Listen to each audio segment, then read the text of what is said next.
இன்றைய நற்செய்தி புனித மத்தேயு எழுதிய நற்செய்தியிலிருந்து வாசகம். அதிகாரம் 7, இறைவார்த்தைகள் 7 முதல் 12 முடிய. அக்காலத்தில் இயேசு சீடர்களை நோக்கி கூறியது: கேளுங்கள், உங்களுக்கு கொடுக்கப்படும்; தேடுங்கள், நீங்கள் கண்டடைவீர்கள்; தட்டுங்கள், உங்களுக்கு திறக்கப்படும்.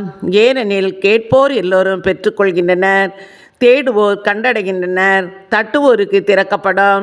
உங்களுள் எவராது ஒருவர் அப்பத்தை கேட்கும் தம் பிள்ளைக்கு கல்லை கொடுப்பாரா? அல்லது பிள்ளை மீன் கேட்டால் பாம்பை கொடுப்பாரா? தீயோர்களாகிய நீங்களே உங்கள் பிள்ளைகளுக்கு நற்கொடைகளை அளிக்க அறிந்திருக்கிறீர்கள்.